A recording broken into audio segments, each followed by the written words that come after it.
Saya bagikan di Bali mengenai hidup di Cook bersama Yesus. Anda lihat di Matius 11 ayat 29, Yesus berkata, "Pikulah Cook yang ku pasang padamu." So when you come to Jesus, when Jesus come to your life and you accept Him, and He will guide you to a life di mana He will yoke you. Dia akan cook Anda. Dan pada waktu Yesus meng-cook Anda, dan you will be living in a life that is yoked with Jesus. Kamu di-cook oleh Yesus. Tujuannya cuma satu. The revelation yang saya dapat dari Tuhan mengenai hidup being yoked to Jesus. Dan kata yoke ini, kata cook ini dipakai juga di 2 Korintus 6 ayat 14. Di mana kalian yang mau pacaran, di mana kalian yang mau kawin, make sure you are equally yoked. So kata cook dipakai lagi di dalam dating, mencari pasangan hidup. When you're looking for the right partner of life, you must be equally yoked. Nah, kalau bahasa Indonesianya, kamu mesti pasangan sepadan. Tetapi bahasa Inggrisnya equally yoked. Nah, yoke adalah alat bajak yang ditaruh di punuk sapi. Sony bisa keluarin gambarnya itu. Oke. Nah, saya bagikan ini pada kalian. Kalau kamu yoke sama Yesus, you have everything in your life. Jesus is enough. Sampai dia mau cookin kita sama dirinya. So selalu kalau di dalam bajak ada 2 sapi. Betul apa tidak? Right? Always 2 cows, 2 ox dalam satu yoke. Betul ya? Saya nggak tahu bahasa Indonesianya apa. Ya itu bahasa Indonesianya cook. Cook itu adanya di sapi yang mesti membajak lahan baru. Supaya pada waktu benih ditabur, tanahnya udah gembur. Nangkep ya? Karena kalau benih bagus, benih unggul ditabur di tanah yang keras, nggak tumbuh, akan dimakan sama burung. Betul betul tidak? Tapi kalau tanahnya gembur bagus, nah itu untuk jadi gembur perlu dibajak. Untuk membajak butuh 2 sapi yang di-cook. Nangkep ya? Jadi saya belajarnya dari Alkitab bagaimana jadi peternak. Saya nggak belajar itu jadi, karena saya bukan orang ternak, saya bukan peternak, saya businesswoman. I don't understand about being yoked. Okay? Now, di dalam satu cook itu selalu ada 2. The word is not cow, the word is ox. Oxen. Okay? Yang satu is senior, yang senior, yang satu junior. Jadi kalau kita di-cook sama Yesus, karena di Matius 11 ayat 29 dikatakan, "Pikulah cook yang kupasang dan belajar padaku." So kalau Anda berkata, saya pengikut Yesus, I'm a follower of Jesus, then you are yoked with Jesus by Jesus' choice. Anda di-cook oleh pilihan Yesus, bukan pilihanmu. Once you receive Jesus, ingat ya, bukan kamu yang pilih aku yang pilih kamu. Correct? Agree? Yohanes 15:16, Jesus said, it's not you who choose me, I chose you. So it's by privilege kita menerima Yesus. It's not by choice. Anda tidak terima Yesus karena pilihanmu. You receive Jesus because He chose you. He chose you. I'm a chosen generation. Remember? Angkat ya? Jadi Anda mesti tahu, by grace we are saved, by grace we alive, by grace we finish the course. Ada amin? Semua by grace. By the power of God kita dipilih jadi pengikutnya. So Anda kalau belum pernah ngalami dipilih Tuhan by grace, you need to pray. Lord, if Pastor Indri said that by grace I'm chosen to be a follower of you, then you better do that to me. Jangan Anda ngomong, oh gue jadi Kristen karena dibawa cewek gue, karena pacar gue yang ngajak. Nggak ada. You receive Jesus because He graced you to receive Him.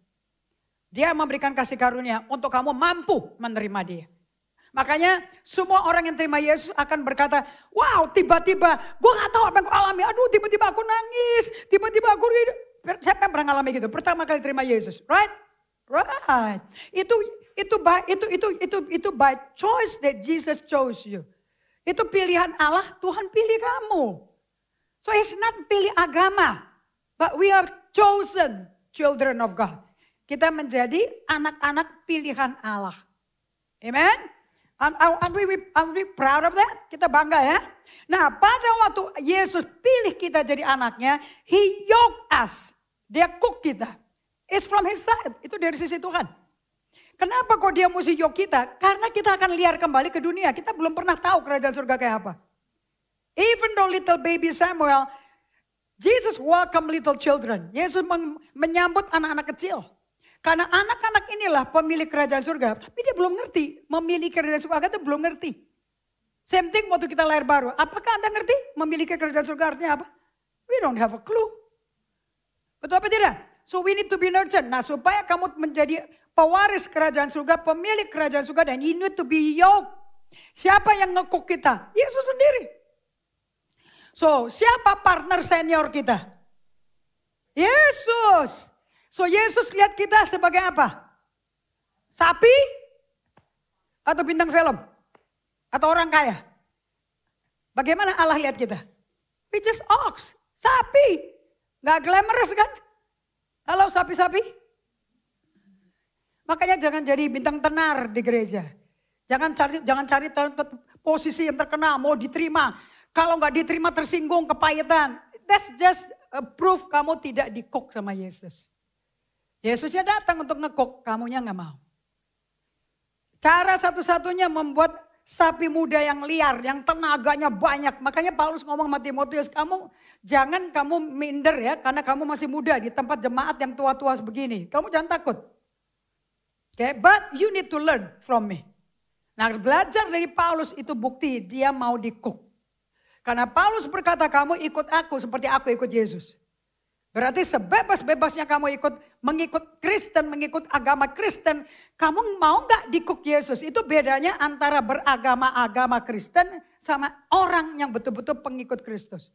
Yang beragama Kristen tidak di-cook. Yang pengikut Yesus di-cook sendiri oleh Yesus. Okay? And if everything di surrounding, hujan besar, badai menerpa, padahal si pasangan sapi ini lagi membajak, aman selama seniornya ada di situ. Karena seniornya berpengalaman menghadapi badai. Tapi yang junior bisa stres seperti murid-muridnya Yesus di kapal. Bukankah aneh waktu Yesus berkata, yuk kita nyebrang yuk ke sana. Yang kemudian Yesus tidur di kapal buritan. Bukankah aneh? Murid-muridnya adalah nelayan, jago main air, jago menguasai air. Kenapa jadi yang panik di situ? Bukankah Yesus tukang kayu? The carpenter was sleeping and the fisherman was upset. Is that weird? Weird enggak? That's us. So those disciples, they're not disciples yet. They're being made into disciples. Selama 3 tahun pertama, they're being yoked by Jesus, cuman gak tahu. Dan mereka mesti mengikuti Yesus setiap hari. Dan di situ banyak sekali gesekan, konflik dengan Yesus. Yang paling dramatis, Yesus sudah mau mati di kayu salib. Yakobus sama si Yohanes mamanya, generasi emak-emak, marah-marah. Gue mau minta pasti ya, kalau sampai nanti kamu ada di surga, Yohanes, Yakobus posisi kiri kananmu. Asprinya kamu. Yesus kalem aja. Kalau bagian itu bukan urusan gue, itu urusan Bapakku. Memberikan posisi, tapi kalau di kerajaan surga lain bu. Pemerintahan itu bukan dari tangan besi. Pemerintahan itu dari cuci kaki. Dari melayani. Baru kamu dapat posisi tinggi. Itu namanya being yoked. Kalian gagal hidup jadi pengikut Kristus because you refuse to be yoked. And why do you refuse to be yoked? Number 1, you're ignorant of the Bible. Kamu cuek sama Alkitab. Because it's written. Karena sudah tertulis. Betul atau tidak? Right? Dr. Miles Monroe berkata, the biggest destructive power in any believer's life is ignorance. How can you be ignorant when the Bible is written? Ada tertulis kok, nggak bisa dong ignore ini. Nangkep itu ya. Nomor 2, kalian baru belajar mendengar. Oh, ada cook yang dipasang Yesus. So aku mesti selalu berada bersama Yesus. Makanya kalau Anda pelajari baik-baik seluruh Alkitab isinya cuman satu. Dalam setiap perjalanan dari anak-anak Tuhan, cuman satu perkataan Tuhan. I will be with you. Aku besertamu. Tidak pernah Tuhan berkata, aku akan berantem, aku akan berjuang buat kamu, aku akan menangin kamu. Enggak ada. Aku akan sembuhkan kamu sehingga kamu bebas masalah. Enggak pernah. In every situation yang kita hadapi, tantangannya enggak enak, gesekan, pertengkaran, perselisihan faham, fitnah, khianat yang kita alami.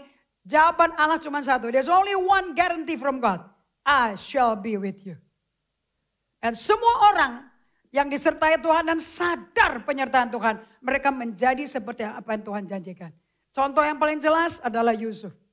Oke, so today saya mau menjelaskan pada kalian, siapa yang ngikutin IG daripada Instagram GGA Real? Siapa yang ngikutin? Siapa yang suka follow kita punya Instagram? Angkat tangan tinggi-tinggi. Do you know what is in the Instagram? Ada pengajaran apa di Instagram? Ada kata Advent? Yes? Apa maknanya Advent bagi kamu? So Advent season is the season of God's peace. Ini adalah musim daripada damai sejahteranya Allah. It's a season di mana kalau damai itu hiruk pikuk atau sepi. Bagaimana emosi kalian kalau kamu ada damai sejahtera? Hiruk pikuk, panik atau tenang? Tenang. Oke. Now, musim Advent ini adalah musim di mana kamu tenang. This is the season where you are at all time season. Ini biasanya mulainya dari minggu keempat di bulan November. Dan Advent mulai, kita sekarang minggu kedua Advent. Kita Advent mulai Desember 1 sampai Desember 24. Kayak di dalam musim Advent ini, kalau kalian perhatikan baik-baik, majority orang-orang tahu kalau semuanya pengikut daripada pelajaran Day by Day, Solitude Silence, sahabat, gerakan ini dari gerakan The Quaker, mereka mengerti bahwa sebelum kelahiran Yesus yang ada tuh itu ketenangan, keheningan, kesunyian. Makanya kita mendengar lagu yang sangat populer untuk setiap Natal dan hanya dinyanyikan pada hari Natal. Lagu yang paling terkenal dari kelahiran Yesus adalah Malam Kudus Sunyi Jadi pada waktu sebelum Natal mestinya ada kesunyian, kesenyapan atau keramaian. Kesunyian. Tapi faktanya yang terjadi apa? Well, I'm so proud walking into the lobby. Saya masuk ke lobby, bagus sekali pohon Natal kita. Kita beri tepuk tangan pada tim dekor kita. It's a beautiful way to decorate. And baru pertama kali tulis Merry Christmas. Right? Very nice. Sampai ke pintu-pintu kacanya. Right? So apakah perayaan kelahiran Juru Selamat dunia di bumi saat ini telah diganti dengan musim sibuk belanja? Saya baru pulang dari Amerika. Saya cuma punya 1 hari actually being in the mall. And isinya semua pre-Christmas sale, 50% off, up to 70% off. Is packed. Benar-benar packed di mall, nggak ada mall yang nggak packed. Apalagi kalau weekend. Sabtu, fully packed. Okay? I don't know why people buy this, buy that, buy this, but what? I don't know. Sebab pada waktu hari Yesus lahir, sepi, senyap. Di hari dia keluar dari rahim Maria, suci, sepi. Beda sekali dengan apa yang dirayakan sekarang. Saya tanya pendeta di Amerika. Pernah mikir enggak? 33 tahun Yesus hidup di bumi. Tidak pernah 1 hari di Alkitab ditulis bagaimana ramainya gaduhnya keluarga Yusuf, keluarga Imam Harun. Karena Maria dari keluarga Imam Harun itu merayakan pesta ulang tahunnya Yesus. Coba cari di Alkitab. Ada enggak pesta onar? So saya tanya sama mereka semua, what is Pante means? Kalau penta itu bahasa Yunani. Jadi Anda tahu ya, Kejadian sampai Maliaki semua bahasa Ibrani, Alkitab kita. All Hebrews, Genesis to Malachi. Tapi begitu masuk Matius sampai ke Revelation, Wahyu, is all Greek. So the word Pentakosta, itu Greek artinya 50 days, 50 hari setelah Yesus mati di kayu salib. Ada penta, okta, hepta, septa, okay, mega, right? Semua ini bahasa Yunani. So the real stuff is the first, saya mau tanya pada kalian semua, ini GGM pada ngerti gak sih? Kapan sih hari ulang tahun gerejanya Yesus? Kapan hari kelahirannya? When is the birth of the Church of Jesus Christ? For the first time.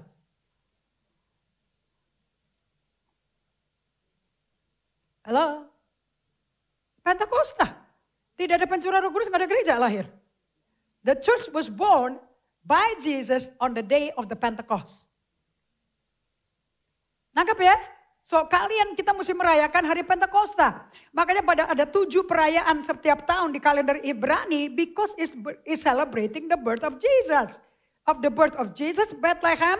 Okay, and the death of Jesus itu kalender bulan pertama namanya kematian dan kebangkitan Yesus. Bulan Nisan itu Passover. Jangan pakai kata Paskah, jangan pakai kata Easter, itu nama Dewi kesuburan.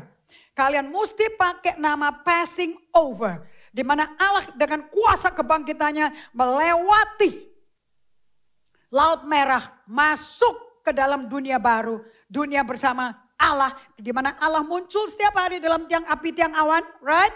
And gunung Horeb atau Sinai, di mana Allah langsung ngomong dengan manusia, tidak perlu pakai perantara. Tapi mereka menolak. Okay, so you should know that ini kalau dedikasi anak, justru orang tua mesti ceritain ini. Parents, ceritain bagaimana Allah mengeluarkan umatnya keturunan Abraham, Ishak dan Yakub dari perbudakan di Mesir, dari perbudakan sistem dunia, perkayaan dunia, power control dari dunia, lepas menjadi umatnya Tuhan, tidak bawa apa-apa, tidak punya apa-apa, tapi punya Tuhan sumber segala-galanya. Ada amin? Ini yang mesti diceritakan di TL, tapi TL-nya yang namanya TL di alamat masing-masing. Bukan yang di hari Minggu. Hari Minggu kita berkati ibu-ibu yang memberkati dirinya, memberkati anak-anaknya, memberkati anak-anak kecil dari gereja GGA. Bless them untuk memberikan 45 menit dari apa dan siapa Yesus. Tapi bagaimana ceritanya tergantung orang tua di rumah. Waktu kau berdiri, waktu kau berjalan, waktu kau berbaring, ceritakan tentang apa? Tentang God yang Esa, Allah Israel. Itu Allah yang keluarin bapak nenek moyang kita keluar dari perbudakan sistem dunia dengan power, kekayaan, hidup tanpa stop, hidup tanpa vakansi, hidup itu target, hasil, productivity, menjadi hidup yang berdiam di hadirat Allah di padang gurun. Ingat mereka masuk padang gurun cuma 3 hari perjalanan untuk memperkenalkan Allah kepada mereka. Itu tuh. But they refuse untuk kenalan sama Allah. Same thing with you. Kamu gak kenalan sama Allah, you don't know what kamu akan kehilangan semua apa yang Tuhan sediakan bagi kamu. Rugi sekali. Oke? So pertanyaannya adalah apakah perayaan kelahiran Juru Selamat dunia di bumi telah diganti sama kita semua? Dengan musim sibuk belanja? Apakah sejak Yesus dilahirkan di bumi sampai hari ini? Dan sampai tahun kematian kebangkitannya, apakah di dunia ini ada pesta besar-besaran terus? Kalian kalau lihat yang punya koneksi dengan Instagram saya, you see me taking photo di Rodeo Drive, tempat paling mahal, paling kaya di California, di Beverly Hills, tempat bintang film semua tinggal di situ. Anda makan siang-siang di situ ketemu David Foster, Anda ketemu bintang-bintang film di coffee shop, it's a normal thing. Itu rumahnya mereka semua di Beverly Hills. Okay? Semua kota itu di Amerika beautifully decorated. I don't know for what. Siapa yang dirayain kita juga nggak tahu. Karena mereka merayakan semua barang-barang. Seluruh jalur satu jalan itu penuh isinya toko-toko. The brand of the best brand yang ada di badan manusia yang pernah dijual. So where's Jesus? Where's Jesus? And majority orang yang kaya di Amerika, majority mereka keturunan Yahudi. So di bulan ini pun before Christmas, before the birth of Jesus, Anda mesti ikut sejarah Israel. Kalian belajar yang namanya perayaan Hanukkah. Di mana kaki Dian tidak boleh mati dan harus ada minyak setiap kali. Dan pada waktu itu suplai minyaknya habis, tetapi Tuhan secara miracle menyediakan minyak kepada suku Makabi. Suku yang hidup kudus seperti Yohanes Pembaptis. Mereka mendapat minyak urapan khusus untuk lampu kaki Dian tidak padam sama sekali. And then the birth of Jesus. So semua di jalannya terus happy Hanukkah. Happy perayaan terang Allah tetap ada di bumi. Amen. So lagu yang paling terkenal yang paling dinyanyikan di setiap gereja, gereja manapun saja adalah malam kudus, sunyi senyap, dunia terlelap. Oke? So pada hari kelahiran Yesus, actually yang kita ada cuman malam kudus sunyi senyap. So it's a holy night. And I don't know kenapa kok kita jadi ramenya luar biasa, termasuk di gereja-gereja. I'm amazed gereja-gereja nyanyinya. Ini gereja di Indonesia loh. You know, all the church in Indonesia, tahu gak lagunya apa untuk Natal? Pre-church service. Here comes Santa Claus, here comes Santa Claus. Oh silver bell. Itu nyanyi terus loh di gereja. Kita gak tahu ada bell warna silver. Santa Claus kita tidak sembah. Tapi di gereja nyanyiin. Oke. Apa tuh? I'm dreaming of a white Christmas. No, di Indonesia, I'm suffering from a wet Christmas. There is no white Christmas, right? Orang bahasa kuyup kemana-mana kok. Kemarin kita tiba di Bali, direct langsung dari Dubai, 8,5 jam. Hujan, saya bangun jam 3 pagi, langsung kerja buat khotbahnya si Ruth. Ruth kasih saya PR pas PTW. Jadi pas PTW, saya PTW-in si Ruth. Kita lagi mau belajar PTW, saya lagi jet lag, you don't give me a homework. So saya jam 3 pagi bangun, going through her message, okay. Kelar, and I do my devotion, waktunya udah pagi, hujan non-stop sepanjang Kamis. Dan semua orang yang menikah di Bali, Anda tahu kan menikah di Bali artinya apa kan? Menikah ditemani sunset. Bukan Sunset Boulevard di Bali, tapi sunset. When the sun is setting down. Dengan warna merah di belakang, laut di depan, belakangnya awannya oranye, merah, merah lagi, right? Ternyata tidak keluar karena mendung. Tapi yang penting adalah, is Jesus with you? Above everything. Amen. So, lagu yang dinyanyikan seluruh, ini lagu, this song is written in 1800 something oleh seorang Jerman. Namanya Santa Niklaus, macam Niklaus maksudnya. Pada hari perayaan Natal, organnya mati. The organ, not the keyboard. Organ yang pakai kakinya main semua tuh. Dan sebenarnya dia berdoa, dia berlutut, Tuhan bagaimana kita mau merayakan kok gak ada suara, gak ada musik. Dan dia diingatkan dengan sajak yang dia pernah tulis. Sajaknya adalah Silent Night, Holy Night. Ternyata menjadi terobosan lagu paling top di dunia. So there's a history to this song. So kelahiran Yesus di bumi tidak ada yang tahu kecuali para gembala yang berjumpa dengan para malaikat Allah Tritunggal kita. Bahkan tempat kelahirannya di kandang hewan dan ditidurkan di palungan. Palungan itu tempat taruh makanan daripada hewan. Okay? Now, a place of insignificance in the quietness. The birth of the Savior of the world is in insignificant place in a quiet place. The atmosphere is all quiet, silent.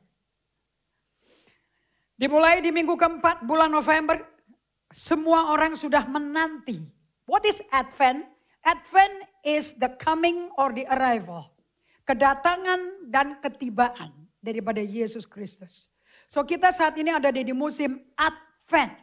So kalian bisa menyebarkan semua selebaran undangan-undangan kita. Please take all the undangan yang kita udah cetak untuk Desember 15. Untuk kita melihat apa akibat dari orang yang didatengin Yesus yang lahir di bumi 2000 tahun yang lalu. So bring people yang belum pernah mendengar Injil. Bahwa Yesus betul-betul datangi kita. So musim kita menanti kedatangan dan ketibaan. Ayah dari Anas, dia tidak mimpi tapi tahu sebagai orang besar di Ambon. Tahu itu pulau kantong Kristen. Tahu akan ada kedatangan Yesus. Betul? Orang-orang Sulawesi, Sumatera Utara, Ambon, Papua tahu kedatangan Yesus. Correct? Natal. Tapi mereka gak pernah tahu ketibaannya kapan. Okay, so when you go to the airport, kalian akan bisa tanya, oh today, Apostle Indri pulang, datang dari Amerika. Oh today, the arrival, ketibaannya jam sekian naik pesawat sekian. Did you see the difference? The coming and the arrival. Coming itu udah pasti datang. Cuman gak tahu arrivalnya jam berapa. Nangkap ya? So Advent itu musim di mana kita akan dikasih tahu, kita persiapkan diri untuk hari kedatangan dia. So ada 3 kedatangan Yesus. Kita menantikan kedatangan Raja Mulia waktu dia pertama kali datang ke bumi, lahir di Bethlehem di kandang yang insignificant, and di tempat yang very insignificant and very silently. Oke, ingat Mother Teresa mengajarkan kita bahasa cintanya Allah kita apa? Silence. That's why we always been invited to come to a space of silence and solitude. Apakah Yesus lahir di tempat yang solitary? Yes, dia nggak tinggal di penginapan, bukan? Right? Even orang pemilik penginapan yang nggak sadar, tidak tahu siapa yang dilahirkan Maria. Because he's so busy. Kenapa kalau musim itu musim sibuk? Dan sengaja Yesus lahir di musim paling sibuk. Karena itu musim sensus. Semua orang perantau-perantau yang lahir di Nazaret, yang lahir di Bethlehem, pulang kampung Jo. Untuk nyoblos, untuk daftar ulang. Jadi kira-kira kampung-kampung pada penuh semua enggak? Sama kan? So November 27 kan, kalian pada nyoblos kan? Itu kan semua pada pulang kan? Betul apa tidak? Kita kembali ke kelurahan-kelurahan kita nyoblos, betul apa tidak? So waktu itu sangat-sangat padat. Sibuk sampai sepemilik penginapan gak punya kamar lagi. Sampai raja dunia datang, dia gak tahu ditaruhnya di kandang loh. Business destroy your discernment. Kesibukan menghancurkan, karunia membedakan roh, karunia mengetahui ini musim kairos apa tidak. Ya catat itu. Oke. Advent artinya menanti dengan penuh pengharapan dan antisipasi kedatangan Allah yang setia. Saya mengundang kalian untuk download apps Lexio 365. There's an apps namanya Lexio 365. Ini dibuat oleh grup dari teman-teman John MacComer, Taylor Staton, all the best of the best people who knows their God. Orang yang mengenal Tuhannya. Oke. Anda akan lihat di Lexio 365. And kalian akan belajar di sini yang namanya devotional and you can study the Bible. Di Lexio 365 apps. Hari ini hari Minggu a Sabbath prayer for Advent. Doa Sabat untuk Advent. Kita masuk ke minggu kedua. Okay, it's all in the apps. Kalau kalian sibuk di mobil, sibuk di urusan lain, kalian gak bisa melakukan buku day by day EHS, dan open this. Anda bisa pergi ke tempat yang tenang, you can do this. Okay? And di dalam pengajaran ini, you can read it quietly or you can hear the audio. Okay? Di sini kita merayakan Advent, kamu diperkenakan dengan kata Maranatha. Dari Wahyu 22 ayat 20, Maranatha artinya come Lord Jesus come. Datanglah Tuhan Yesus, datanglah. So Advent is a season of waiting and wanting and looking and longing, inviting Christ Jesus to come once more time into my life and into the world. Jadi Advent adalah musim menanti, mengingini, mencari, melihat, merindukan dan mengundang Kristus untuk sekali lagi datang dalam kehidupan kita dan dalam dunia kita. Di sini kamu jeda, you pause now and repeat this ancient prayer several times slowly. Dan kamu mengulang-ulangi doa kuno dan harus dilakukan dengan slowing down, dengan perlahan. Di mana kamu berdoa, Maranatha, come Jesus come. Oke? So pada waktu itu kalian fokus on your own heart. Kamu fokus pada di hatimu. This is what Advent is all about. And kamu akan mulai sadar akan pikiran-pikiran dosa yang kamu masih ada dalam otakmu. Kata-kata atau perbuatan yang dalam hidupmu yang berdosa, yang gak menyenangkan Tuhan, yang melanggar firman Tuhan. Dan kamu dengan mudah sekali bisa mengakui, datang ke Tuhan, akui dosamu, Allah setia dan adil mengampuni kita. Amen. So Anda berikan hidupmu lagi, Lord. I pray for my own life. I give thanks for your forgiveness. Lord, terima kasih untuk pengampunan yang kau berikan. Di dalam hari ini, di Sabat ini Advent, ada 3 macam Advent yang diajarkan oleh Bernard of Clairvaux. Seorang monk biarawan Katolik di orang Perancis yang tinggal di antara orang-orang Down syndrome yang cacat mental. Dan dia mengajarkan ada 3 macam Advent. Anda tulis ya. 1, Advent kedatangan Yesus pertama kali tentu Natal, Christmas. Yang kedua, firstly when he came in Bethlehem at Christmas. Secondly, at the end of the age, pada akhir zaman Yesus akan kembali lagi kedua kali, right? So kita yang udah lahir baru, kita menanti kedatangan Yesus kedua kali. The coming and the arrival. So we still celebrating Advent.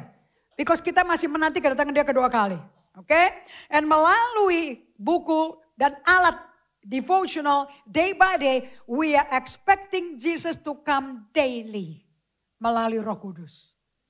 So you can experience Jesus presence daily. Day by day.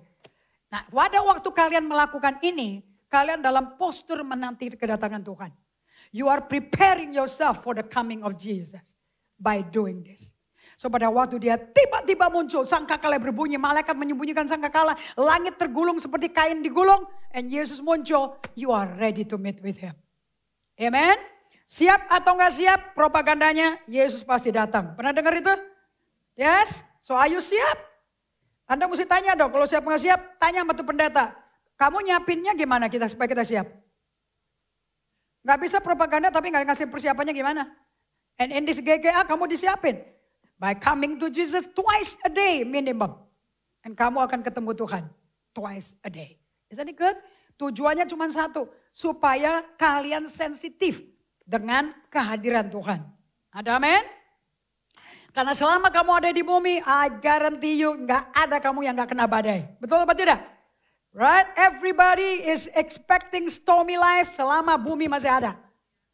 Karena buminya dikasih sama setan. Saya ngomong kiri kanannya, udah lo gak usah main air mata buaya, itu udah tahu hidupnya di tengah-tengah dunia penuh badai. Pakai air mata buaya lagi, mana buayanya tuh? Nangis sampai air mata kagak keluar. Right? So, lagu yang paling dinyanyikan oleh bintang terkenal yang suaranya melenting tinggi sekali namanya Mariah Carey, right? Malam kudus sunyi senyap, Silent Night, Holy Night. Dalam kesunyian malam Allah bekerja. Isn't it? Who expect that in the silence, gak ada yang tahu. Kan yang tahu kan cuma gembala. Si gembala juga tahu karena didatengin para malaikat nyanyi kan. Kemuliaan bagi Allah, betul betul tidak? Tiba-tiba lagi tidur-tiduran, duduk-duduk kan jadi gembala kan paling santai. Duduk aja di padang rumput. Yang penting dombanya sekitar kamu. Supaya nggak dicolong sama bintang buas, sama serigala. Dan pasti dikasih makan yang bagus. Amin, gembala mesti kasih makan yang bagus. Right? Lagi tenang-tenang main kecapi memuji Tuhan. Kau buka tiba-tiba sinar silau. Ribuan bala tentara malaikat nyanyi. Kemuliaan bagi Tuhan. Telah lahir di dunia juru selamat dunia. Yang dikasih tahu kamu pergi ke Bethlehem. Nanti di kandang dari suatu penginapan akan ada palungan. Di situ ada baby. And so mereka pergi ke sana. Jadi saksi utama. Jadi witness pertama. Wow. But do they know who the baby is? Sampai orang Majus datang. 2 tahun kemudian. Mereka baru tahu ada raja orang Yahudi di sini. And yet he's still a 2 years old boy. Running around. Pakai pampers. Ya kan ya. Kalau 2 tahun belum bisa main kelereng kan ya. Pakai pampers lari. Gini. Gak pakai baju gitu. Right? And yet he's the savior of the world. Can you imagine that? Apa yang mata belum pernah lihat. Telinga belum pernah dengar. Belum pernah timbul di hati. Itu yang Allah kerjakan bagi kita. Ada amin? So dengan 1 Korintus 2 ayat 9 saya ulangi. Katakan sama-sama. Mata belum pernah lihat. Telinga belum pernah dengar, belum pernah timbul di hatiku. Itu yang Allah kerjakan bagi setiap orang yang mencintai Allah. Berarti you need to prepare yourself for suddenly. God always work in suddenly. Kalau semuanya dipersiapkan, it will not be God. Selalu Allah bekerja dengan suddenly. Bagaimana suatu sudden bisa terjadi? kecuali bahasa kasihnya Allah kamu kenal. Something yang sudden pasti dari nggak ada apa-apa, nggak kelihatan apa-apa, nggak kedengeran apa-apa, and then suddenly masuk. Betul apa tidak? Right? Bahasa Indonesianya apa? Tiba-tiba. We have to get used to the word tiba-tiba if you want to experience breakthrough. Breakthrough artinya suddenly. Okay? So bahasa kasihnya Allah Bapa kita adalah keheningan, sunyi, senyap. Kesunyian, silence and stillness, tidak berarti Allah gak hadir loh. Tidak berarti Allah gak kerja loh. God works in silence. Jadi pada waktu kalian belajar untuk berdiam, solitude and silence, centering prayer, doa pusatkan pikiranmu, 2 minutes aja. 2 menit, siapa yang pertama kali mencoba berkata, 2 menit kayaknya 20 jam, angkat tangannya tinggi-tinggi. Dan kamu meronta-ronta, ini ngapain sih, buang-buang waktu banget nih. Ngantuk, nguap, bosan. I cannot do anything, God. Nunggunya aja cerewet. Buang tenaga.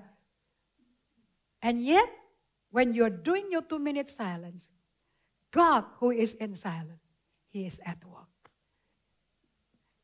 Ada amin? So, kita lihat selama 400 tahun. Coba buka sebentar kitab Maleaki. Buka Maleaki chapter 4. Malachi chapter 4. Saya minta buku Alkitab yang dibuka. Saya nggak minta LED dibuka. Saya minta kalian buka bukumu. Now this one has to be a Bible yang dibuka. Nggak bisa pakai gadget. It has to be the Bible. Hanya Alkitab bisa ngeliatin. Alright? If you open this book, kalian akan melihat lembar kosong, Perjanjian Baru, lembar kosong. Lembar kosong. If you're using the iPad, your gadget, whatever it is, it's difficult. You need to scroll. But if you hold the physical book, there's empty pages, empty pages, empty pages, and then Matthew. All the total of the empty pages is 400 years. 400 tahun keheningan, kesunyian, ketenangan. So you put here in your empty page, silence and stillness. Tulis di bukumu. Write on that empty page. And tulis di situ, 400 years of silence and stillness. 400 tahun keheningan dan kesenyapan. Makanya jangan ganti buku Alkitab dengan gadget-gadget. Convenient. Ngapain ikut Tuhan gak pernah convenient. Ikut Tuhan is a lot of silent. Tidak dengar apa-apa, tidak kelihatan apa-apa. Sama seperti waktu Irene hamil 9 bulan. Gak kelihatan apa-apa. Pertanyaan pertama yang saya tanya kepada Irene sama mbak saya Nur. Yang sekarang sudah hamil tua. Akan melahirkan bulan Januari. Yeah, we gonna get baby, January baby again. Cuman saya tanya dan sangat senang semua wanita hamil kalau ditanya seperti ini. Is he kicking? Is the baby start kicking? Begitu ditanya, bayinya mulai nendang-nendang gak? Iya. Everybody's happy. Tahu gak kenapa maminya happy? Kalau ditanya nendang-nendang gak? Hidup. Is alive. Somebody is there alive, kicking the belly. Kenapa kok bisa senang waktu tendang-tendang? Ya kebab gak kelihatan. Bentuknya kayak apa nggak kelihatan, suara juga nggak kedengaran. Tapi ada nggak nyawa di situ? Hidup nggak? Allah lagi kerja nggak? Dari fetus, dari sperma, membuahi conception, membuahi si rahim, ke indung telur, menjadi fetus, menjadi manusia yang mau dibunuh di Amerika, yang sudah dibatalin. Right the day I get off, di hari saya keluar pesawat. Landing di Bali, CNN mengunculkan under Donald Trump.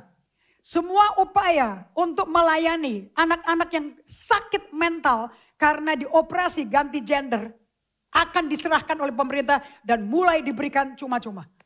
Mental disorder kids, for all the teen that has been transgender and has gone through surgery for change of gender will be given by the government. Wow, saya senang sekali. Itu terobosan pertama. Karena semua anak-anak yang dioperasi, laki jadi perempuan, perempuan jadi laki, dipotong kemaluannya, mentalnya, jiwanya sakit semuanya. And as I walk standing up untuk keluar pesawat, menuju keluar untuk keluar di airport Bali, itu keluar di CNN. I was so happy. So happy. Kejam loh. Ada manusia perempuan diubah jadi laki. Dan semua obat hormon booster. Karena mereka mesti minum hormon. Supaya hormon lakinya keluar kalau kamu perempuan. Atau hormon estrogen perempuan ditambahkan di laki-laki supaya jadi cewek. Itu harus di stop by law. Sudah dibikin jadi legal. Isn't amazing? So, kalau Anda mau cari presiden atau apa, jangan lihat karakter orangnya. Nggak ada orang yang benar. Roma 3 ayat 10 sampai 23 berkata, tidak ada orang yang benar. Semua udah hilang kemuliaan Allah. Ya terang aja dari pemilu-pemilu orang-orang yang nggak dalam Tuhan ya nggak benar. Yang dalam Tuhan ya gak benar, apalagi yang tidak dalam Tuhan. Yang dalam Tuhan ya lagi dibenerin, betul nggak? Kenapa kamu cari presidennya musuh begini. Lu gigit jari, lu ya gak kayak gitu. Betul apa tidak? Pendetanya aja masih jatuh dalam dosa. Come on. Betul nggak? Yang penting nilai yang dia mau perjuangkan cocok. Nah kalau nilai yang diperjuangkan cocok dan disertai, didukung sama tim yang memang sepakat punya nilai yang sama, no problem. Ada amin? Itu namanya being yoked together, right? So 400 years is a season of quietness. Dari seasonnya Nabi Maleaki sampai Injil Matius. Slide please. Okay. 400 tahun masa penantian yang tenang. Sunyi sepi. Dari perjanjian lama ke perjanjian baru. Quiet, no news. Okay. Pada waktu kalian lagi menanti Tuhan melakukan sesuatu. Waktu, this is interesting about doing this book, When you do this book, your mind yang selalu aktif berpikir, aktif bekerja, aktif mau mendapat sesuatu, melakukan sesuatu. And kamu badannya disuruh diam. Kalian kan gak boleh kan minta mujizat kan?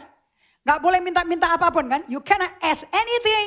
You cannot believe in miracle. You just being with Jesus. Hanya berada sama Yesus. Betul kan? Right? Isn't that crazy? Padahal kita sehari-hari 40-50 tahun. Kerja untuk mencapai. Kerja sampai dapat. Betul-betul? Thinking. Sampai overthinking. When we go overthinking, we go crazy thinking. After crazy thinking, we go overfunctioning. Betul-betul? And then burn out. Right? And suddenly, kamu disuruh diajarin, be still. And just say, Lord, here I am. I just want to be with you. I give you my body as a living sacrifice. Aku persembahkan tubuhku sebagai persembahan yang hidup. Come, Jesus, come. That's all. 2 minutes. Rasanya kayak 20 jam. The most unproductive 2 minutes. And keluar orang-orang Indonesia mengaku Yesus Tuhannya. Masternya, marah-marah, ajaran gila.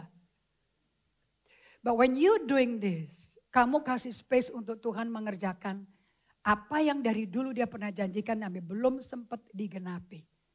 If you do not be still, he cannot do anything.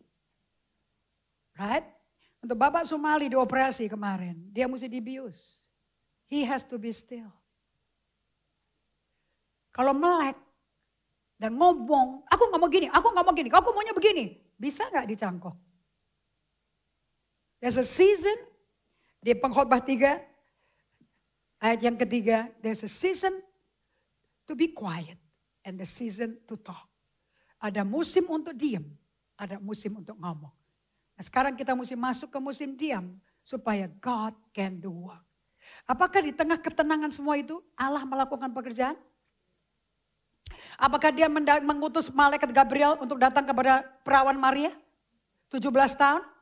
Apakah kepikir sama orang tuanya Maria? Apakah kepikir sama orang tuanya Yusuf? Bahwa anaknya si Yusuf akan kawin sama perempuan yang hamil di luar nikah pada usia 17 tahun? Kepikir? Mereka orang devout loh. Pelaku hukum Taurat dengan gila loh. So, kalau tidak terjadi seperti timeline kamu, gak terjadi seperti time clock kamu. Delays doesn't mean denial. God's delay doesn't mean God's denial. Penundaan dari Allah tidak berarti Allah menyangkali apa yang dia janjikan. He still fulfill. Jika Anda belajar untuk menanti dengan benar di dalam kesunyian, maka Allah setia membawa Anda ke dalam pengalaman tiba-tibanya. Dan Anda akan mengalami terobosan. Now let's see kitab Lukas. Lukas 1, Lukas 2, full of tiba-tiba. Are you ready? Kita baca Lukas 2, ayatnya ayat 8 sampai ayat 20. That will be our reading. Ini pembacaan kita selama beberapa minggu. Okay? And saya minta Anda buka kitab Lukas. Injil yang ketiga dari 4 kabar baik itu. Di ayat 8, di daerah itu ada gembala-gembala yang tinggal di padang menjaga kawanan ternak mereka pada waktu malam. Anda mesti ngerti ya, kelahiran Yesus itu sudah dinubuatin di kitab Kejadian 3 ayat 15. Keluaran Musa mengatakan akan ada seorang juru selamat. Okay? Kemudian Daud menubuatkan juga there's a king who's coming. Right? Tapi setelah berapa ribu tahun, tiba-tiba di ayat 13 Lukas 2. Dan katakan sama-sama. Dan tiba-tiba tampaklah bersama-sama dengan malaikat itu sejumlah besar bala tentara sorga yang memuji Allahnya. Tiba-tiba. Kita baca lagi dari ayat 8. Kita baca ayat 8, 9 sampai 13. Right? 2, 3. Di daerah itu ada gembala-gembala yang tinggal di padang menjaga kawanan ternak mereka pada waktu malam. Tiba-tiba berdirilah seorang malaikat Tuhan di dekat mereka. Lingkari kata tiba-tiba. Dan kemuliaan Tuhan bersinar meliputi mereka. Dan mereka sangat ketakutan. Kalau Anda ketemu Tuhan tidak ketawa. You'll be shocked. Sebab wujud Tuhan sama penampilan manusia berbeda. Oke, ayat 10. Lalu kata malaikat itu kepada mereka. Mana ada murid Tuhan di sini? Ada pen, ada punya bolpen di sini? Bolpennya mana? Lidah, pakai lidah kamu. Oke, 2, 3. Lalu kata malaikat itu kepada mereka. Jangan takut. Sebab sesungguhnya aku memberitakan kepadamu kesukaan besar untuk seluruh bangsa.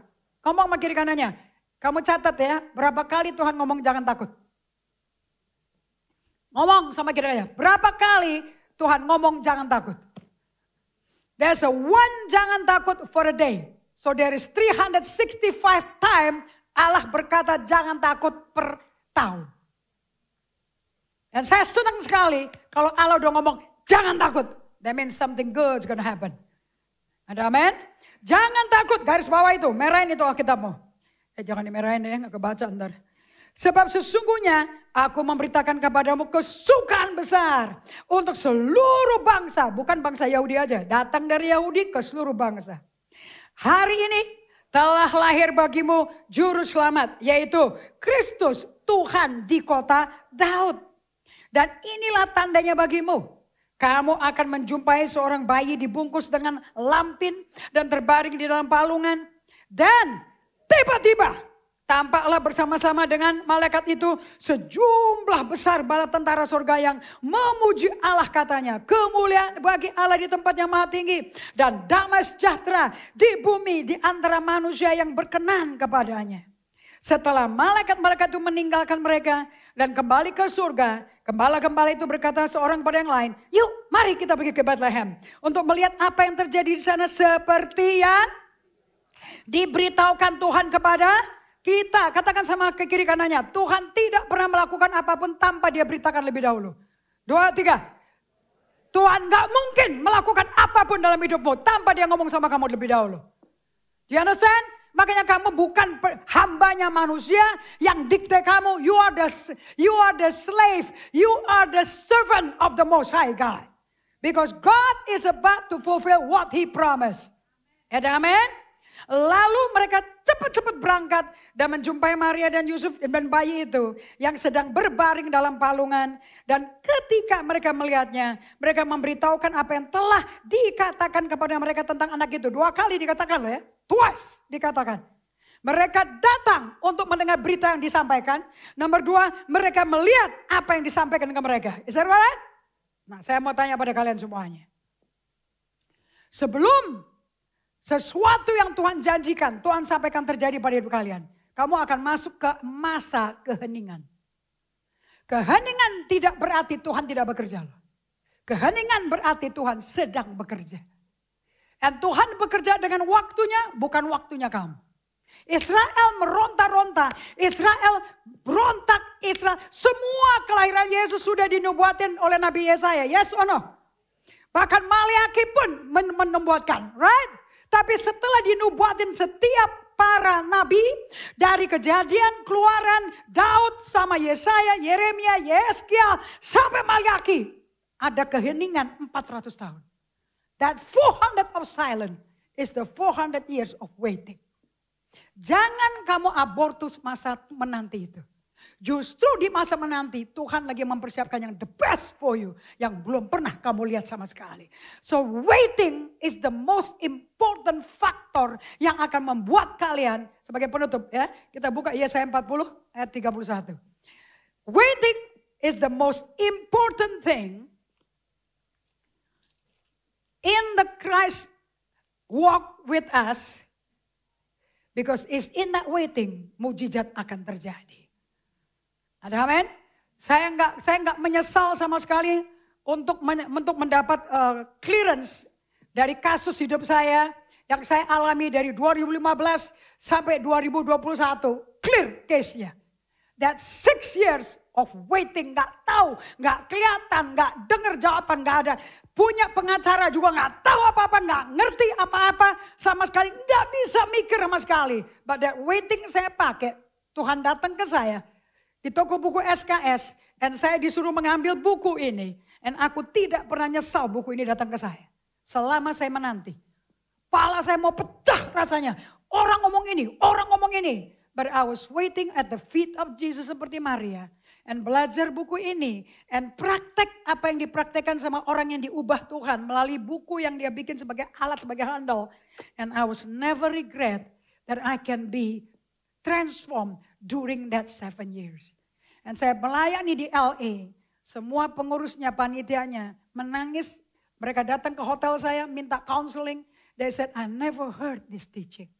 But you're talking about us. Kamu ngomong tentang hidup kita. Please help me.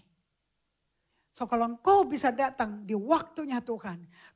Ke orang yang tepat. Dengan cara yang tepat. Semua perkataan di mulutmu yang diatur Tuhan. Akan menjadi jawaban yang tepat. You cannot become God. Orang yang terburu-buru. People who hurry are people who are playing God. If you hurry, you play God. If you wait upon the Lord, you will grow and become strong. Lihat Yesaya 40 ayat 31. Katakan sama-sama, 2, 3. Tetapi orang-orang yang menanti-nantikan Tuhan. Nah, saya mau tanya pada kalian, bedanya menanti Tuhan dan menanti-nantikan Tuhan itu apa? This is bahasa Indonesia punya grammar. Apa bedanya menanti dan menanti-nantikan? Menanti, menunggu dengan pengharapan. Menanti-nantikan lama sekali. That's the difference, right? Panjang sekali. 2, 3. Tetapi orang-orang yang menanti-nantikan Tuhan mendapat kekuatan baru. Mereka seumpama raja wali yang naik terbang dengan. Mereka berlari tidak menjadi. Mereka berjalan tidak menjadi. So sini ini ngomong apa? Where do you have strength from God? Kapan dan bagaimana kita mendapat kekuatan dari Tuhan? Strength in the soul. Strength in the spirit. Di mana storm badai dunia dengan semua berita-berita yang menakutkan. Gosip, pengkhianatan, semua caci maki. Semua misunderstanding menerpa kalian. How can you be strong seperti Yesus? Dan berkata, be still. Dia ngomong langsung ke badai. Diam, tenanglah. Isn't Jesus powerful? Bukankah muridnya berkata, wow, manusia apa ini? Badai itu tunduk sama dia. He was strong in the inside. And the only way kita bisa kuat di tengah badai, if we wait upon the Lord. Waiting in silence is not wasting time. So you need to mark this, Anda mesti catat. Don't waste your wait. Jangan sia-siakan masa penantianmu. Justru pada waktu tidak kelihatan apa-apa, justru Tuhan lagi bekerja. Jangan komplain, jangan sibuk di sosmed, jangan sibuk follow, jangan create account lagi. But just wait dengan pikiran berpusat kepada Tuhan. Are you hearing this? Waiting is a sign of maturity. Orang yang bisa berdiam dan sabar ada penguasaan diri adalah orang yang dewasa rohani. You cannot grow and become strong unless you embrace the silent and season and stillness. So it's why, Nando, please come up please. That's why kamu menyanyikan lagu ini. Silent night, holy night, all is bright. Pada waktu kalian menyanyikan itu, you should ask God, how long was the silence? How long was the stillness? Berapa lama? Ribuan tahun. Ribuan tahun. Sampai kamu lahir baru, how long has God been silent? When you are complaining, kalau kamu tahu, silent night. Kamu masih hafal luar kaki. Kamu besar dari orang Ambon. Nyong tahu tuh. Orang Ambon panggilnya Nyong kan? Bukan Nyong. Ini Manado Ambon kuadrat. You see, pada waktu lagu ini iramanya dimainkan. What do you feel? How do you feel in your emotion? Rasa di jiwanya kayak apa? Rest, right? Just rest. Quietness. So when you play this song, and kamu hanya nyanyikan kata-kata baris pertamanya aja. Silent night. Holy night. Kita jangan ngomong holy dulu. Kita ngomong silent dulu. That's when God is working for you. Tuhan lagi kerja buat kamu. Kalian gak bisa buru-buru Tuhan. Kalian gak bisa percepat pakai caramu sendiri. Because jalan Tuhan bukan jalan kita. Rancangan Tuhan bukan rancangan kita. Justru orang yang tenang dan quiet adalah orang yang prudent. Orang yang bijak. Don't push it. Satu hal. Pada waktu Tuhan bekerja di waktunya. When God work in His timing. When God does something suddenly. According to His timing. Nobody can stop it. But when you do it your timing. You cannot force it. Kamu gak bisa maksa Tuhan bekerja dengan caramu. Tapi kamu gak bisa stop Tuhan pada waktunya Tuhan. So you better know how to carry yourself in this Advent season. Di musim Advent ini belajar untuk supaya Tuhan kerjakan buah roh penguasaan diri, ketenangan. Jangan paksa kamu genapi janji Allah. Seperti Sarah, maksa Abraham melahirkan anak, disuruh kawin sama Hagar. Problemnya sampai hari ini bukan? Selalu ada konsekuensi yang lebih besar daripada reward yang Tuhan bisa berikan. So when you wait for God's timing, when God do it in His time, you cannot stop it. But when you do it with your own strength and time, you cannot force God. Gak bisa maksa Tuhan, gak bisa nyetop Tuhan. If you know the timing of God. Amen. Tundukkan kepala.